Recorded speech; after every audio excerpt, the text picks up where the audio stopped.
I didn't want to be the token adoptee, former foster youth that made it. Like everyone kept trying to use my story as a good story. The system's not that bad, when in fact it is that bad. I'm just an outlier of someone who did survive.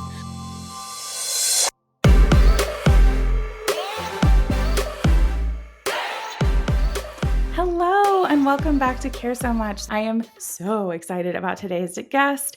His name is Karlos Dillard. He is an author, creator, and educator. He is a transracial adoptee, former foster youth, and a foster care lived experience consultant. So we are going to be talking about foster care and adoption today with Karlos, and I am so excited to get into that. So without further ado, Karlos, can you tell us a little bit about who you are and why you care so much about this? Yeah, hi Lillian, how are you doing today? Thank you so much for inviting me onto the show. Yeah, I'm doing great. Thank you for being here. Yeah, like you said, my name is Karlos Dillard. I am a former foster youth out of the state of Michigan. I was in foster care during the early 2000s, where I was transracially adopted by my adoptive parents. I, unfortunately, like a lot of adoptees, I experienced a different adoption, and my parents weren't trauma informed or prepared to deal with a child who had emotional issues, who lived in inner cities, so they just weren't prepared for themselves or by the state. So unfortunately, they ended up abandoning me when I was a teen. From there, I just really struggled for a couple years, being homeless as a teenager without any resources in the middle of Florida was really, really hard. Until I actually found my way to college. It's this long story that I got there, but we can kind of discuss that later on, I guess. But yeah, I made my way to college. I got my degree in African American history, studies, and political science. That's where I met my husband, who I'm still married to. He's like my best friend. And now, after my last career, before I did this, I was a commercial actor. I modeled and acted for like Mercedes and Amazon and a bunch of cool companies that I got to model for while I did that for 7 years.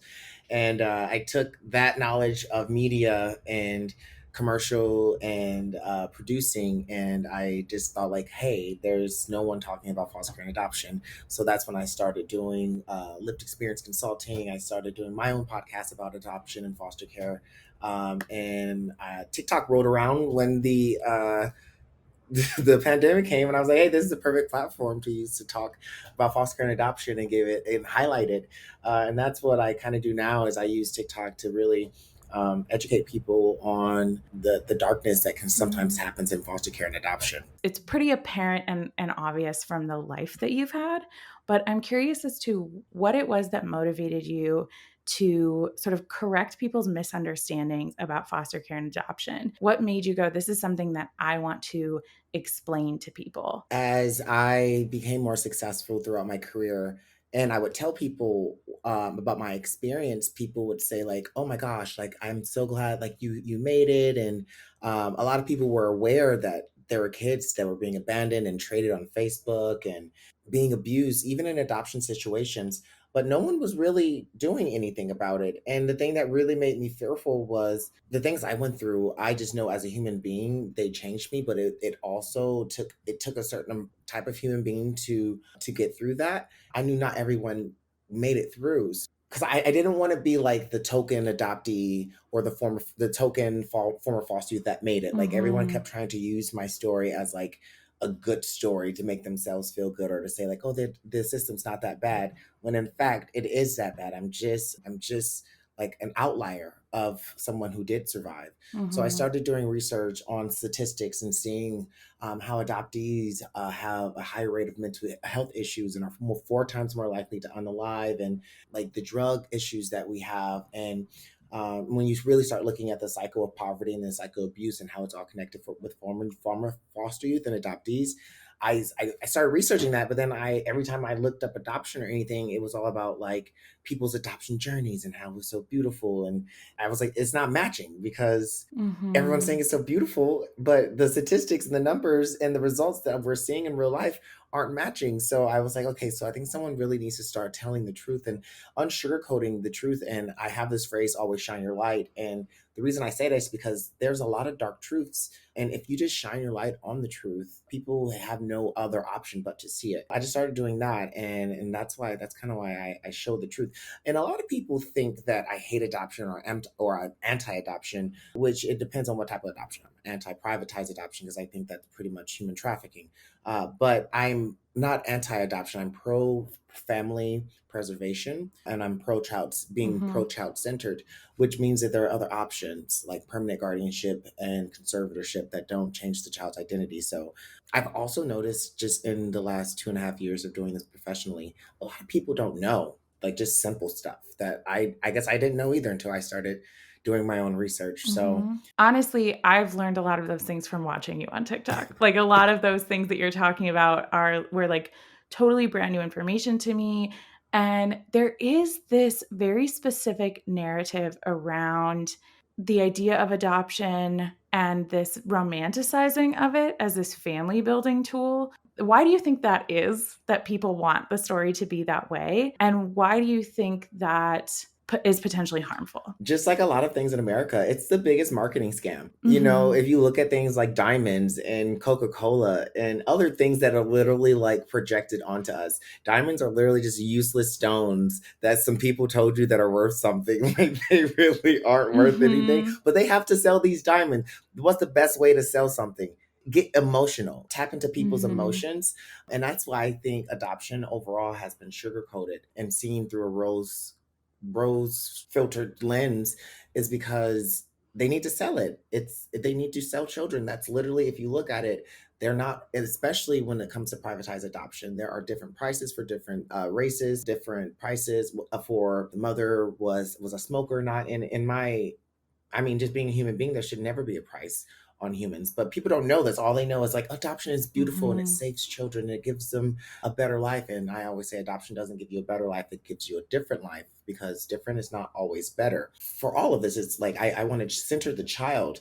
And I want people to realize that adoption is not about emotions. It's not about what we see in Hollywood. It's not about what we've seen on television. It is a legal contract that is done between two human beings, and one human being cannot and did not consent and cannot get it reversed. So it's something that's very serious that people really just don't understand, I don't think. One of the things that jumped out is how commoditized adoption is, and how gross it feels when you like state the language in that way. When you talk about the idea that like these are children that we're putting price tags on. I know one of the most jarring things I've heard in the last couple of years related to that is, I don't know if it made it into the final opinion, but in the abortion opinion that came out, one of the reasons why abortion could be illegal now was that the domestic infant supply was low. And I literally like looked that up because I'm like, there's no way the domestic infant supply is in the ruling. And it was. And it just is so interesting to me how sort of ingrained into the like way we talk about adoption, this like detaching the fact that this is a human being is in our general perception of it. And just like you said, it's all those marketing things that have become attached to that. With the domestic infant adoption thing, I did a couple articles for a couple of different newspapers about my opinion on that statement. I think it was Justice Coney Barrett, Amy. I don't like that. I don't like Mm-hmm. her. But anyway, I don't like any of them, but especially her because of the adoption Yeah. thing. And she's also an adoptive parent. So I'm just like, you of all people, we don't have a issue with children. We have over 400,000 children in the foster care system. We have 115,000 children that are eligible right now in the foster care system for adoption, meaning that temporary or termination of parental rights have happened. Why are people waiting on children? There are 115,000 of them Mm-hmm. waiting in foster care. The issue is you don't want children. You want babies that you feel are a clean slate or that you can mold, which is something I also talk about. A lot of people, because of the Supreme Court ruling, was like, well, now that abortion has been outlawed in many states, it'll give a chance for me to adopt. And literally listening to how these people talk, they're like, well, maybe since there's more babies, the price will be cheaper. And I'm like, is this a television? Like, are we talking about a new model of a car? Because it's sounding a lot like supply and demand here. And you're saying that there's a more supply, so the demand will go lower. Like, it's sounding like trafficking to me, folks. It's so wild that people can't hear that, because I don't really have a leg to stand on it when it comes to this, because this is a relatively new piece of information to me.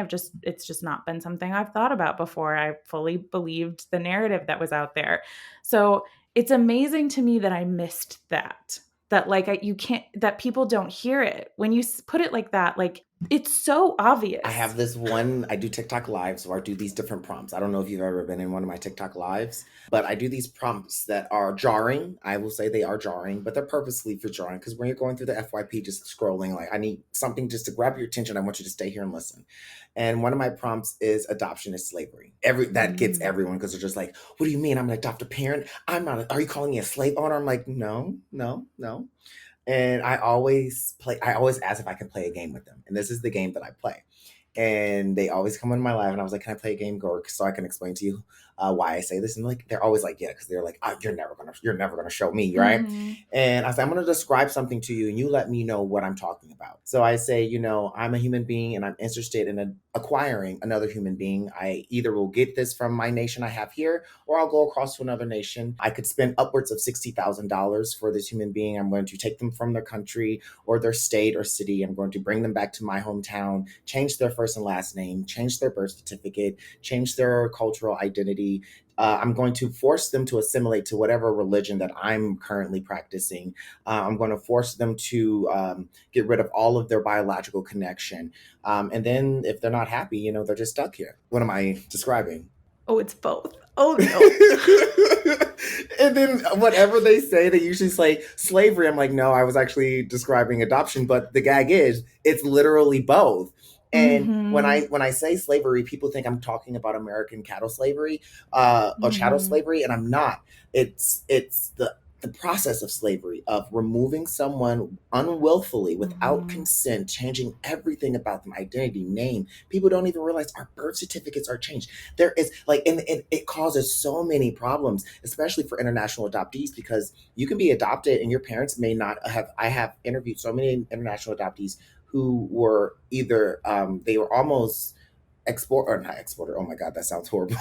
They were almost I can't think of the word. What is the word when you get kicked out of the country?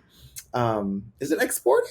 No, I All don't I think can the think, oh, it's not, it's deported. There we go. Oh my God. Edit I was that about to go, out. all I can think Edit is that import export now. Come on. out. Okay, if we're going to edit it out, we have to redo it because we can't just laugh when we say deported. We'll sound terrible.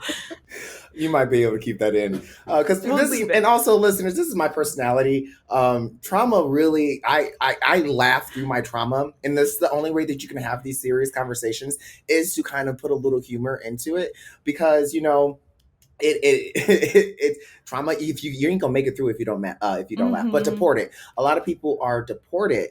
A lot of adoptees are deported, and Mm, they've been adopted at birth. They've been here their entire lives, and that's why we have things like DACA that were in place to try to protect them. But as we saw, and when 42, what 41, I don't know what number he was, but we all know who I'm talking about. When he was that over one there man. doing the board, that one man, when he was doing the border control thing, like some of these kids literally got wrapped up in it, and they were actual American adoptees. Other things that can happen with your birth certificate is just like the genealogy is just so messed up. So on my birth certificate, it says that a white woman and a white man gave birth to me in the inner city of Detroit. Like they literally erase your birth parents from, and a lot of people don't know this. Like Mm. my birth certificate is gone. My state sealed it for 99 years. I can get access to it when I'm 108, if I make it to if I make it to 108.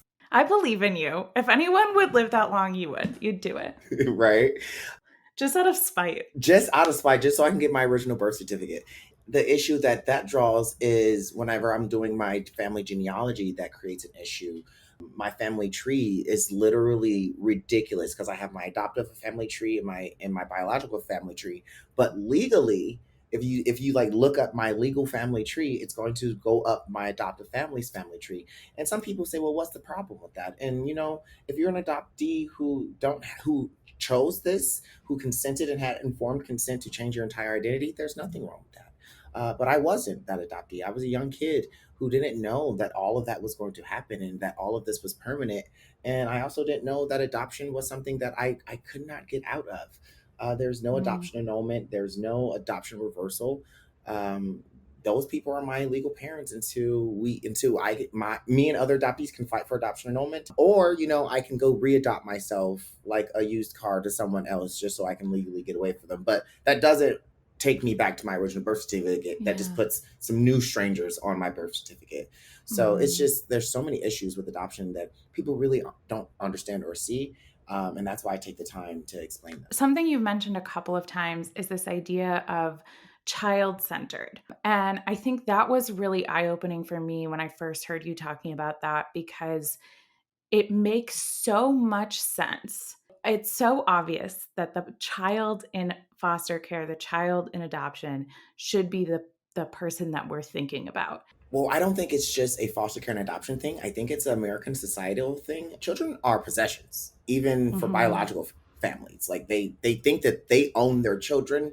They can tell them what to Mhm. do with their hair, their body. A lot of folks don't believe in body autonomy for children when it comes to controlling anything about themselves. So I think that that's a societal problem for us as Americans, where we just don't think that. I know children are just tiny little human beings that have their own autonomy. They're not dumb. They understand a lot more than Mhm. what we give them. But I think, especially when we get into this adoption, people have a ownership issue, which they adopt. Whenever I talk to someone who was adopted, especially internationally, or a at birth adoption, I always ask them, why did you adopt? And the two responses I always get is, I'm infertile, or I wanted to help a child in need. Both of those responses start with the subject is the parent. I was infertile and I wanted to help a child. It never was, oh, there was a child in need and I responded. It never Mhm. was, oh, I there was a and once you start to actually work your brain of why do you adopt? And people say, well, I want to save a child. Okay, well, there's other ways that you can help. Have you offered any type of support to the child? And that's why I say start with family preservation. Do you know the family? Why is this child up for adoption? Get to the nitty gritty of it.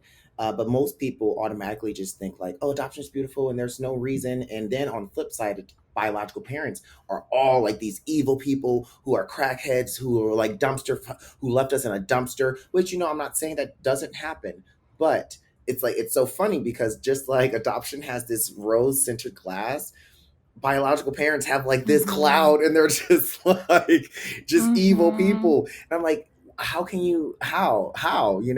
So I think it's easier for people to justify the purchasing of human beings by saying that they're helping, when ultimately you are changing something permanently about a human being that they could not consent to.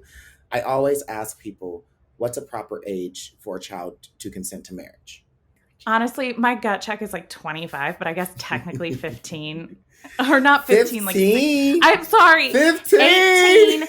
18. 15 feels too young. I want everybody should be 30 before you get married. In certain states like Tennessee, they're trying to make the age as young as 11. But the correct Woo! answer is, in my opinion, 18 to 25. We all know Mhm. that the human frontal lobe doesn't fully develop until you're 25. But whenever I ask that question, like, what's a good age for people to allow a child to consent to marriage? Everyone's like, oh, usually like later teens, 25. And I say, so why is it okay for a baby or a child to be put in the same legal contract that resembles a lot of Mm. marriage, that actually doesn't come with the same rights as marriage? If marriage was set up like adoption, you would choose one person, and no matter what happened, you're stuck with that person. And the only way for you to get out of that relationship is to go get remarried to someone else. That wouldn't roll with people, would it? So No. why is it happening in adoptions? I compare adoption to marriage a lot because, one, they're both legal. They're both legal contracts. That's just what it is. And the Mhm. difference is, marriage is two consenting adults who made the decision to love each other and support each other and offer a better life. Right? That's what marriage is. But seventy Mhm. percent, almost, we're pushing 70% of divorce rates here in the states. So if we understand that if two consenting adults can don't make it 70% of the time, how do we expect 100% of adoptions to make it when one of the parties didn't consent at all? So we need to start making a way out for people. Inherently, the idea of family preservation also really makes sense. Can you explain a little bit about what that is and how the system as it exists today is not set up to support family preservation? Everyone always asks me, what are the alternatives to adoption? Because everyone says, like, you seem to be really harsh or anti-adoption. So I always offer There are 5 steps myself and other adoptees go through that are alternatives to adoption. The first one is family preservation, which Mm-hmm. like we're about to go into. Family preservation is whatever issue it is, and especially at birth adoptions, the most reasons why people put up their children is just poverty. It's just that they're poor. So if it's a financial Mm-hmm. issue, the resource that we offer are finances. I forget the statistic, but I was so somewhere around, I think 70% of people who are is either 70 or 90% of people of mothers who gave up their child at birth said if they had an extra $5,000, they would have actually been okay to keep their child. And we see this if you look at the numbers of adoptions that really dwindled in 2020. The number of Yeah. adoptions like dropped, and everyone's like, "Oh, it's because well, we don't know why. We don't people." And I'm like, "No, what happened in 2020? People were starting to actually get livable wages because of COVID. We got all of that COVID money, and then they were doing like extra Mm-hmm. unemployment, and they were really pushing out social like economics. They were making sure that our society was able to work from home, stay at home with their children, and they were giving us extra income. So it's like we saw a dip in foster care placements and a dip in adoptions in 2020 because the government was actually providing resources to families. So that's one thing of family preservation. The next step is a family. Let's say if you have to do a removal, because people say so. Let's say family preservation is not possible. Let's say the mother and father are dangerous. What's the next step? The next step after that would be kinship care. So grandma, aunts, uncles, or even an older sibling. Keep them within that family. That's still connected to family preservation. We want to keep the kids with their families and then still offer resources to that Mm-hmm. kinship family, whether it be financial resources, therapy resources, childcare resources. The next step after that is fictive kinship, which is someone within their community. It could be a church member, it could be a neighbor or a friend, just someone that they know on a daily day basis so they can stay within their community. After that, you have permanent guardianship, which I advocate for. So the first 3 steps, by the time the system just ignores all of those a lot of the times. Some states are doing good at kinship placements. Some states just completely ignore it. They go from removal to right to foster care. There's no offer for kinship placements. There's no offer for guardianship placements. They're going from removal right to foster care. Guardianship is with either a foster parent or just someone who can take guardianship of the child. I believe in permanent guardianship. If you're going to take guardianship of a child, it should be permanent so they can get to the age of 18. And then the last step is the number 5th step is adoption with informed consent. But I don't believe that a child can consent at all. So pretty much you have to wait Mm-hmm. until the child's 16 to 18 to even discuss adoption, which that throws off a lot of people because they just want to adopt a baby. You can adopt them when they're older. You can do permanent Mm-hmm. guardianship from birth until they're 18, and if they want to change their identity, their name, everything about themselves, their birth certificate, it should be their right. And then at that age they can make that informed consent decision. So, what are the legal differences that make, is it permanent guardianship? Was that the right? Yeah. So Okay. a lot of people always ask, like, so what are the legal differences? What are your rights? Because that's one of the questions I always get on TikTok is, well, if I do permanent guardianship, I can't add them to my insurance. Incorrect. So when you have permanent guardianship, they become a dependent. You can file them in your taxes. You can put them on your health insurance if you choose to. You can take them out of state.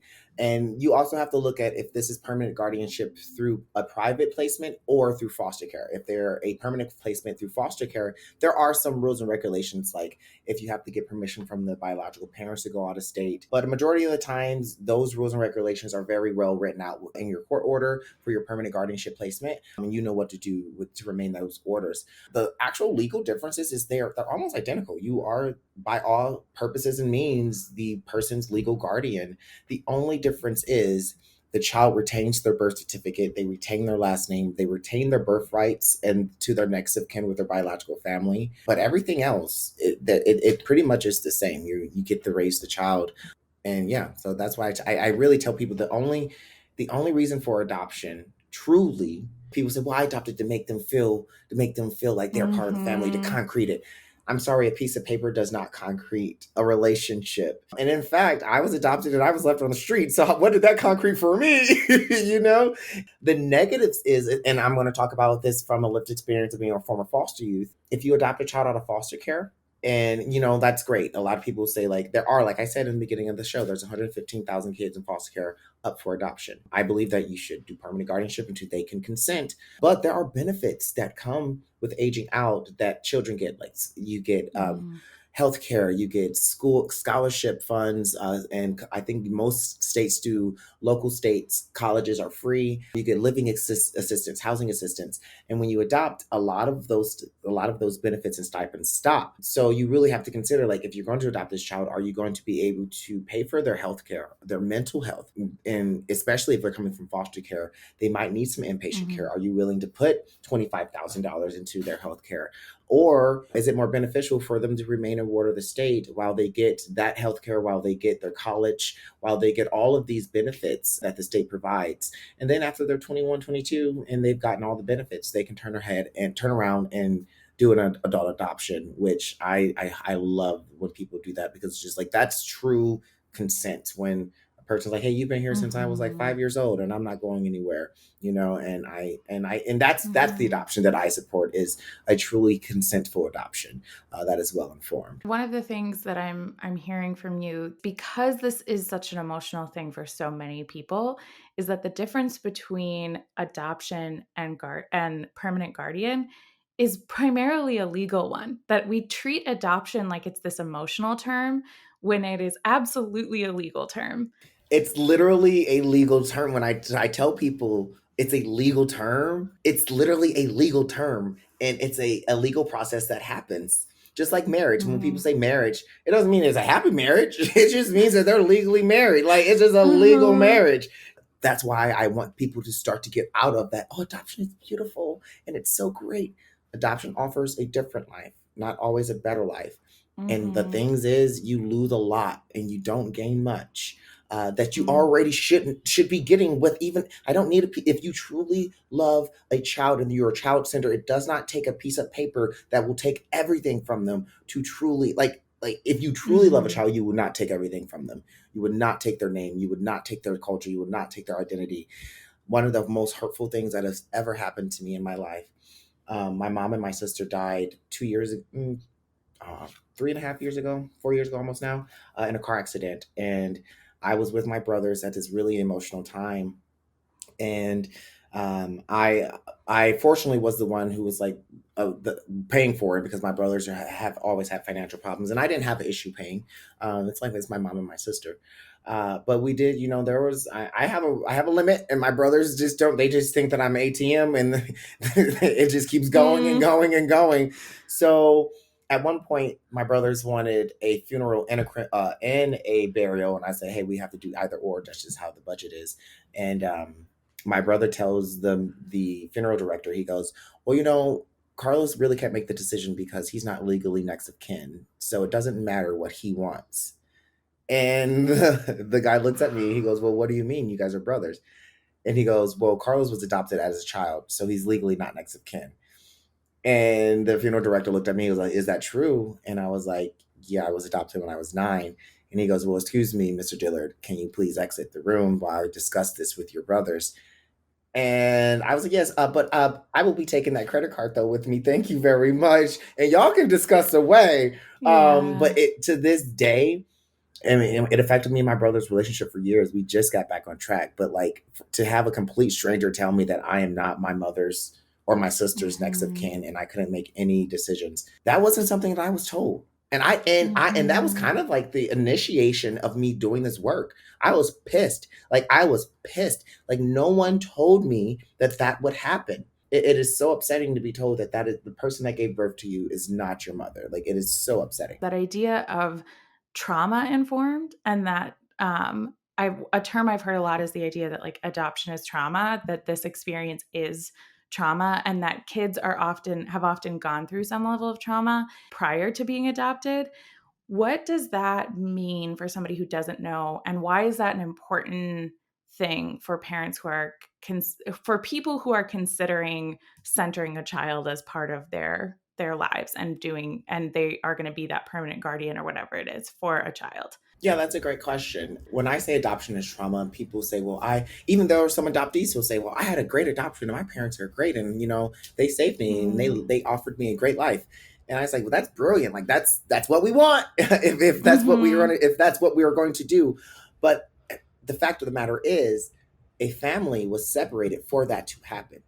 Mm-hmm. Maternal separation had to happen for adoption. Every adoption starts with maternal separation. Every single one. And it's not just a feeling or an opinion. We scientifically know that maternal separation is a traumatic event for not only the mother, but also the child. They've spent their entire time in utero getting used to their mother's scent, the way that she walks, the way that her voice sounds. Babies can literally identify their mother by face, by seeing them the first time. So when that happens, when an adoption happens, especially at birth, and they are separated at birth, maternal separation happens. And even in foster care instances, like I was 6 years old when I went into foster care. That maternal separation, even though my mom wasn't the greatest mother, I still had access. I still saw her on a regular basis. And then to have that separation, that's an initial trauma. So that's why I say adoption is trauma, because for adoption to even become an option, it started with maternal separation, which is traumatic. Now, that doesn't mean that after that, every adoptee is going to continue to be traumatized. But I mean, if you look at the statistics, we do, because then we start, because of that maternal separation. And if the parents aren't child centered and they aren't doing a radical adoption and they aren't communicating with the biological family and having just an open relationship with the biological family where the kid knows both sides, their adoptive family and their biological family, that creates identity issues, especially if it's a transracial adoptee. And then you have religious trauma, because a lot of adoptive parents are religious. That's religious trauma. And then it just starts layering, like if you are Mm-hmm. part of the LGBT. So then you have identity trauma, and then you're questioning your sexual identity, and then you're questioning Mm-hmm. your racial identity because you're Black and you're raised in a white neighborhood. So it's like, it starts to layer, but that's not every adoption. Some adoptions, you have that initial adoption trauma of maternal separation, and your parents do great. I've heard adoptees who are like, my parents, my biological mom is invited to Thanksgiving and to birthdays, and we hang out all the time. And, we're just a big, happy Brady Bunch family. And, I knew about my culture. So that doesn't mean that the adoption was traumatic. It means that the adoption started with trauma. So that's why I say adoption is trauma, because it has to start with trauma, Yeah. but it doesn't mean that that has to be the destination. That's why you have to be child-centered and trauma-informed. That was one of the first phrases that I think caught me. And it's that thing you mentioned about you say something jarring to catch people's attention. Like that was one that caught me, because I know a lot of people who have either been adopted or who have adopted kids. And I'm like, so they're all like just traumatized. And I think as a society, we have this very specific view of what trauma is. Mm-hmm. The more that you learn about it, the more that you're like, first of all, I would be floored to meet someone who has experienced no trauma in your life. The specific trauma that adoptees experience at maternal separation is called the primal wound. There's a book about it that Mm-hmm. a psychiatrist made, and she's also an adoptive parent, and it's one of my favorite reads. And it really does explain to you. And the thing is, a lot of people love to compare us to dogs. Like, I don't know why we always get compared to animal adoptions. There's actually a historical, not to go on a little tangent, but there's a historical connection between, like, why there are so many similar words with adoption, like Mm-hmm. rehoming, the word adoption. Like, why couldn't we come up with a different word for humans than we did for animals? But surprisingly, would you be surprised that the ASPCA was the first organization that actually kind of officiated human adoptions? They were the first ones that like did CPS reports and investigated child abuse. And because no other people were, you were just allowed to abuse your kids. Like, there were no child abuse laws, and then there were these kids getting abused and abandoned, and they're like, well, we're helping these dogs. Oh no.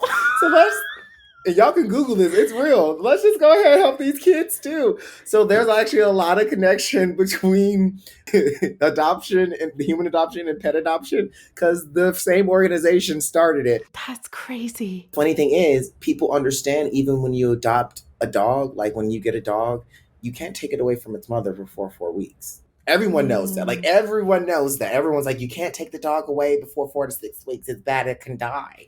Why? Because it doesn't learn how to be a dog, doesn't learn how to. And we know without that, animals literally die. And I think human beings get so pompous because we're so smart and so brilliant, and our technology has come so far. mm-hmm. We forget we're just mammals. We're just Mm-hmm. animals.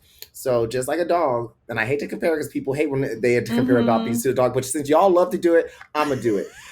Just like a dog, you just can't rip a child from their mother, especially at birth. Mm-hmm. And that trauma is going to Yeah. last with that child forever. So You've specifically brought up the idea of how a transracial adoptee's experience is different.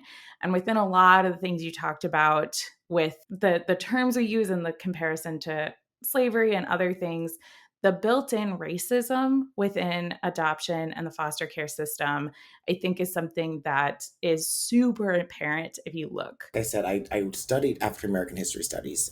Once you actually start to look at our systems, you really have to do a deep dive into African American histories, the laws that were set up, the things, the unfairness that happened, and just the history of chattel slavery here in America, the history of slave owners buying children, black children, and making them like dolls for their white children, buying black children because they couldn't have their own children and trying to like dress them up as white children. And then even the history of transracial adoption kind of dips into how do I say this? When the slave masters would have intercourse with their slaves, and then you end up with biracial children, some would get adopted if they were light enough, and then have to be passable, but still deal with identity issues of being black. I think in America, we are so okay with adoption because we were so okay with slavery. And if people don't see Mm-hmm. that, I don't know how to make it more simple for you. This country is one of the only countries that just like turn a blind eye at exchanging money for human beings. And I think we that's Mm-hmm. something that we got used to for so long. It has affected us. As a transracial adoptee, and I teach transracial adoption courses. I have one coming up in November at Michigan State University called the Do's and Don'ts of Adopt or Transracial Adoption, because I know not every white person is racist. Consciously, I know that. Mm-hmm. But subconsciously, I also know that you were raised in a racist society. So you could be the best person on the planet, like a really good ally, like a really good person. And there are things that you don't even know that are Mm-hmm. racist.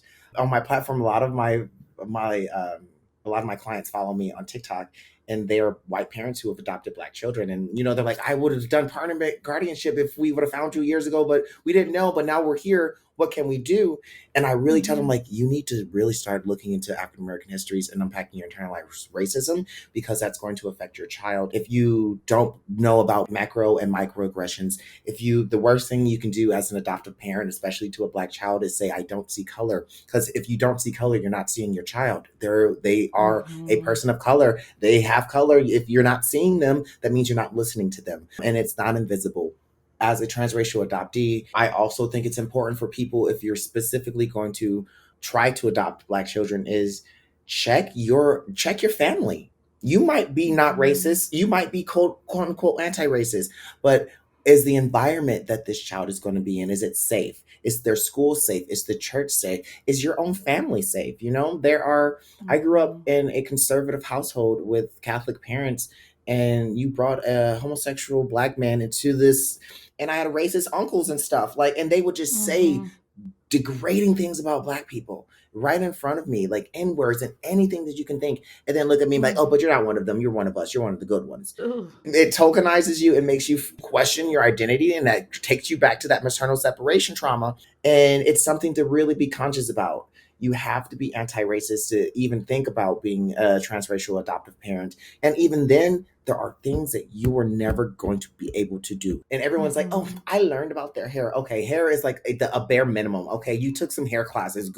Like, you watched some YouTube. Congratulations. Like, cool. But I'm not going to hate on them, because my parents didn't even do that. So I'm not hating Mm-hmm. on you. I'm not hating Yeah. on you. But I'm saying learning about our skin and our hair is the bare minimum. Are you learning about the culture? Are you learning, are is your child getting 5 to 10 cultural mirrors? Are they seeing black people in their day to day who have businesses, who are friends and families? Are like they need to be in schools and in neighborhoods that have kids that look like them, that speak like them? Are you making sure that you have these children with mentees? Because you will never be able to experience a micro or macro aggressions. You can research it, but you're never going to be able to experience it. You're never going to Mm-hmm. be able to truly understand how to respond. Something that I talk to my clients a lot, my adoptive parents, they adopted a kid back in the like 2000s, and now the kid is 16, 17, 18, 19. They're like, Carlos, my Mm-hmm. son got pulled over, and I don't know how to tell them what to do. And I'm like, you didn't think about this when you adopted a black son 20 years ago? And Oh, it's true. Like, that's not something she's like, I've never been pulled over in my life. I don't. And I was like, yeah, your son's going to get yeah. pulled over. And especially if you guys are living in a predominantly white neighborhood and he has a nice car, oh, you better get him ready. You better, because guess what? They don't see adoptee, they see black man. Okay. They just Mm-hmm. see black men. And how Oof. articulate you are is not going to save you. And the thing is, if you don't have the tools, how can you teach something you don't have the tools to? And that's where I come in. And I just Mm-hmm. saw there was a lack of information. Like, where is this information for adoptive parents? Sometimes, like, you can Google and stuff, and sometimes you don't even know what to Google. Like, how do you even think about step one, two, three steps of how to tell my Mm-hmm. black son how to respond to a police? Like, that's a lot to put in the Google bar. Like, Yeah. So there's just things like Yeah. that that you truly have to think about. And I think people just adopt for personal, selfish reasons, and they don't think they're not child centered. You don't test those limits until you have a baby there because that's the first time your family has been told that they're going to now have a black person in their Yeah. family. It's so hard. It's so hard. As a transracial adoptee, things are, it's so just imagine, like I said, your maternal separation problem, identity issues, Mm-hmm. and then you're dealing with racism not only outside of your home. And if you even if you have good parents, I was dealing with racism inside the home and outside the home. But let's just say, even if you Mm-hmm. have great parents who are anti-racist, right? And you're saying, Mom and Dad, this is happening to me as I Mm-hmm. leave the safety of your home. Do they know how to respond? Do they know what advice to give you? Are they going to be brave enough to go to the other white folks that are doing this in their community and say, no, you're not going to do this to my child? Or are they going to do the classic, well, just try to be a better person, just try to make more friends? Like, that's what I was told. Like, just smile more, just try to be like, maybe if you just stop talking like that and just try to like change the way you speak. Because when I was adopted, I was like 8 or 9 when my adoption was finalized, and I spoke mostly Ebonics. Like, I spoke like AAVE for a lot of my language, Yeah. because that's just how I was raised. And when I say, well, my parents beat it out of me, but a lot of parents just emotionally beat it out of people. Oof. Yeah, literally insane the things that people do, that adoptive parents do, without being trauma informed or child centered, especially without being anti racist. Like I said, even if you are the most anti-racist person, you're just truly at a humanistic level not going to ever understand. You can I forget, you can sympathize, but you can never empathize. I forget which one. You can never actually experience it. The idea of lived experience. And I think you've brought a lot of amazing statistics. I'm a numbers girl. I love numbers. I love hearing statistics. It's so helpful to frame things in my mind. But I think in general, I think it's particularly an American problem, although it probably is other places as well. We're so focused on experts and we really use that to diminish people's lived experiences. Why is lived experience so important in the work that you do?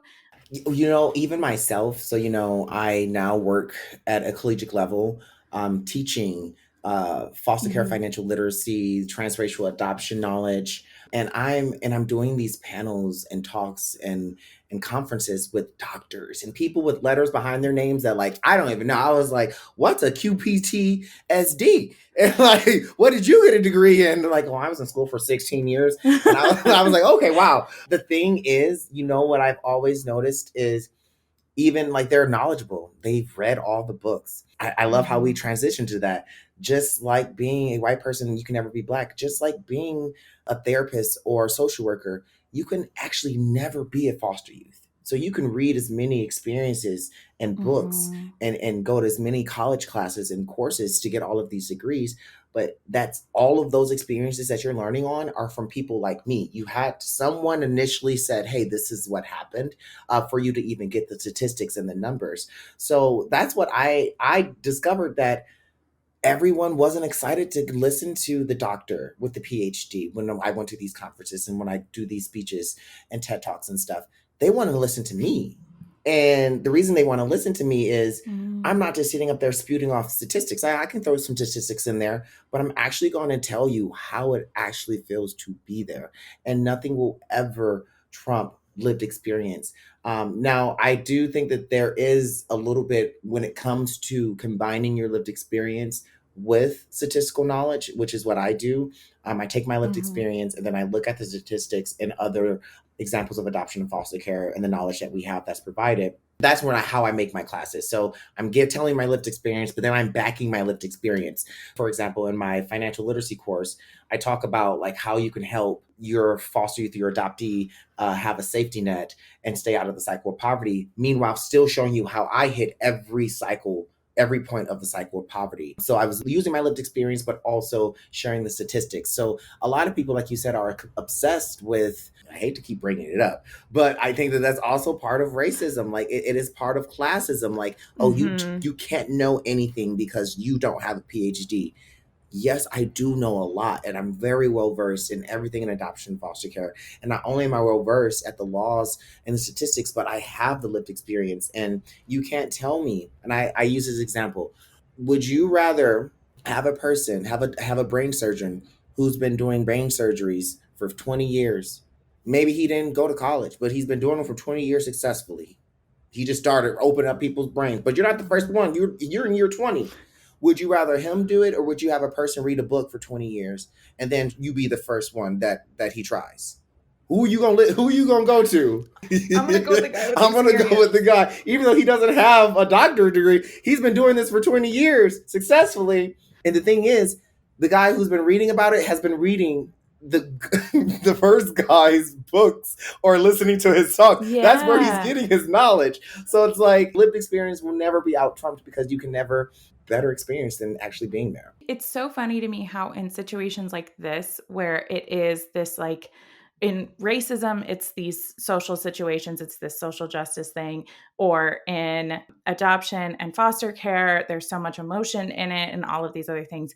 But in work situations, my degree is not in marketing, but everybody accepts that I'm an expert in marketing because I've been doing it for 10 years. And it's the exact same thing, but somehow we can't connect those dots. So the same person who looks at my resume and does not care about my college major would really care about the fact that someone doesn't have a doctorate and doesn't trust Mm. their lived experience, which I think is wild. It is wild. It is very, very wide. I agree. So for people who are maybe they are genuinely with the right intentions, saying the thing of I want to help a child, and that's the reason that they want to adopt or be a foster parent or whatever that is. What is your advice for them to start really understanding what the realities of the system is and how they can truly help kids and really center children? A lot of things I hear from people is like, I've always dreamed of adoption. Ever since I was a little kid, I've dreamed of adoption. And I tell them, what I hear when I hear that is, I've always dreamed that a family will fail so I can have a child. It's the same thing. Mm. So you've been dreaming that Mm-hmm. your whole life that a family will fail, or if you're religious, I've been praying for adoption. You've been praying to God that a family will fail. The first thing you have to do if you're fostering or adopting is you have to do some internal searching. I always suggest doing trauma therapy yourself because you can't help anyone if you haven't helped yourself first. And I definitely don't want, and that's another issue is a lot of people don't help themselves first and then end up actually complexing the trauma for the child because they can't take care of it. And that's why adoptive parents like mine end up abandoning or rehoming on Facebook. Or if you're a foster parent, you just send them to the next home. So you really need to prepare yourself and unpack your own traumas that are connected because like you said, we're all human beings. We got some trauma somewhere. So unpack your own Mm-hmm. trauma. And then on top of that, start listening to people with lived experiences. We are putting out content. We are putting out resources and tools for you all. Start listening to them. A lot of people, just like you said, they don't want to listen to you if you don't have a doctorate, or they just turn to the church. The church ain't gonna help none. I'm just telling you, like, and I'm not anti-religious. I'm just saying, like, Mm-hmm. you need to turn to the people who've actually lived it and experienced it. So Mm-hmm. go on TikTok, look up adoptees, look up former foster youth. But the number one thing is to truly, truly, truly be child centered. So if you are looking at adoption, if you're child centered, you should never be looking at privatized adoption. That's never child centered. You're purchasing a child. So that leaves Mm-hmm. foster care. Not everybody's built to be a foster parent. So then that leaves, you can be a respite care placement. You can be a CASA worker. What other ways can you help a child? Because if you truly want to help save a child, there are more ways than permanently changing their identity. And at the end of the day, people who say they want to help or adopt, what have you done in your community right now? Have you prepared yourself? Have you worked with Mm, adoptees in your community? Have you worked with foster youth in your community? Have you volunteered as an office mom or dad? Do you volunteer for toiletry and backpack drives? Have you reached out to your local foster care or adoption agency to see if you can be a mentor or mentee to some children and get their lived experience? Because that will really open your eyes. And I've had a lot of clients that I've worked with like 2 years. They were hopeful adoptive parents. Like they were the type of people like I've been dreaming since I was 7 years old, praying every day on my knees. mhm, And now when I talk to them, they're like, "Oh no, like we could never adopt because by once you go down the rabbit hole, it's mhm, unethical. And if you truly are child centered, mhm, it's unethical. You're changing everything about the child. So does that mean they didn't help? No. Some of them are CASA workers. Some of them are foster parents. Some of them did adopt through the process. Because I'm not going to say they all didn't. Some of them did adopt through the process because of reasons where the state was saying we're going to take the child and place them into another foster home, and that's what the state does a lot. When you push back and ask for mm, guardianship, the state will push back, or there was abuse in the child needed a safe place. But then even when they did a radical open adoption where it's literally co-parenting with the biological family, and they would have never done that mm. without the knowledge that I offered them. So that there are so many things to prepare yourself for, and there are so many other options that you can do to help children that don't include changing their entire identity that you definitely should look into first. For like either kids or adults who were in the foster system or were adopted or any of those things, and maybe they've always known that this was a really garbage situation for them, or they've always seen it and experienced it in with that sort of gratitude that we expect of children who've been adopted, or even genuinely it was a great experience for them and their parents did a lot. What are some resources to have better understanding of all of this stuff that helped you, or just people who want to learn more about that and it was their experience? I always start with The Primal Wound. It's a book that you can get on Amazon. I forget the author's name right off the top, but if you look up The Primal Wound, We'll put a link in the description too. that's the first book that I learned about that talks about maternal separation. Also, a book that's called Before We Were Sisters is actually sitting right behind me by Lisa Wintergate or something like that. I've halfway through that book that talks a lot about sibling separations. If you are an adoptee, especially if you're an adoptee, there are a lot of resources when it comes to book material. But honestly, TikTok, I hate to say it, but TikTok is one of the biggest resources that I suggest because it offers community for adoptees that they Mm, haven't had. Like I have so many adoptees that say like, I had a good adoption, but I've always felt empty or I've always felt not connected. And mm, I didn't know about the adoption fog. And I didn't know that like I could still be thankful for my adoption, but I didn't have to be grateful. mm, And people just don't understand that there's adoptees that had bad experiences. People don't even know that that exists. So I think the number one resource for if you're just looking for just other adoptees, if you're an adoptee, is social media, and there's a lot of different groups that you can get into. But if you want to start unpacking your adoption fog and your adoption trauma personally, really just look into some reading material. And try to stick to the ones that are from people with lived experience. I know the Primal Wound is from an adoptive mother, but she worked with her adoptive daughter to write that book and a bunch of mm. other adoptive parents and adoptees. It's a lot. It's a book full of lived experience from adoptees. And any parents who have adopted children, whether it's transracial adoption or through any of these other means that we're talking about, like they're through that process. They either already have their kids currently living with them, or they are adults, their kids are adults now, or whatever it is. What do you recommend for them? Like, what do you recommend they do the same kind of reading, the same sorts of research? Yeah, of course. Like the same type of reading, the same type of research, especially if they're still currently in their adoption and their child is not an adult yet. I believe that knowledge is power and knowledge creates positive experiences. You should constantly be growing. You should constantly be learning. So yeah, there's a lot of things that people can do. But honestly, the number one thing that I tell adoptive parents, and they hate when I tell them this, but I say, are you preparing your child to leave you? And they're like, well, why would my child leave me? Mm, I'm like, well, there's a lot of, because this was a consentless agreement. Your child might turn 18 and say, well, you know what, thanks, but adios. Are you prepared for that? Do you know that that's an option? They're still legally going to be related to you until we can get adoption enrollment done. Are you preparing your child to create their own financial success, their own safety net, their own emotional safety nets? And that's true. And remember, we keep bringing this up. That's truly being child centered. It's saying, hey, Mhm. even if you choose to disown me when you're 18, I'm going to make sure that you have the tools and the proper knowledge of banking and how to file taxes and how to do a resume. That's your job. If you truly have already adopted a child, your job is to raise them to the age where they can be adults, just like any other parent. But Mhm. remember, they're not your kid. That Yeah. and it stings. It stings when I say it. But if Mhm. you're truly being child centered, you acknowledge that, and you, even with that knowledge, you still do the same things you're doing now, if not more. Which means that you need to educate yourself more. One resource that I know exists, but I haven't had a chance to look into too much is you have a podcast as well. Yeah, so I have a podcast called Wards of the State. It is a play off my memoir of foster care I wrote called Ward of the State. And my book is about my experience in foster care, and it kind of details from each foster home and to the point that I got adopted. So when I wrote the book, I wanted everyone was like, "Thank you so much for sharing your experience. I didn't know that this happened."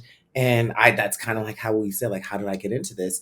I want other people's stories. Like, I want to know what other Mhm. people, because every time I looked up adoption podcasts, it was always like the adoptive parent speaking, Mhm. or like a professional speaking, or like a foster parent speaking, or like a therapist or a social worker. And I was like, where are the adoptees and former foster youth? Like, I want to hear it from, Mhm. and there was literally none. There was none. That was, sometimes they would have like people like me who are a foster youth, Yeah. but also do it professionally. Come on.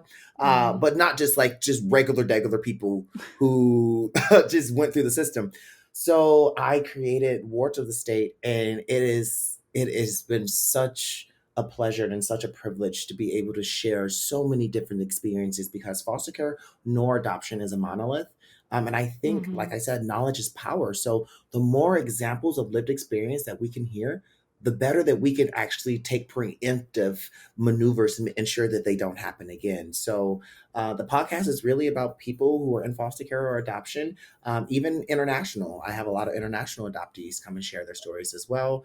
And it's all lived experience based. For the first year, I didn't interview anyone. If you weren't an adoptee or former foster youth, sorry. Because a lot of people like, I'm a social worker and I'm a therapist. And they try to do that. Like, I have all Yeah. these degrees. And I think, and I was like, this is a Yeah. podcast about lived experience. Yeah. Last May, I did do a parents month where I interviewed first and birth parents, who are also highly overlooked. Like, their stories Mm. are highly, how did the kid end up here? So I did a month Yeah. of those stories, but mainly it's just the lived experience of foster and adopted youth. And there are some that are beautiful.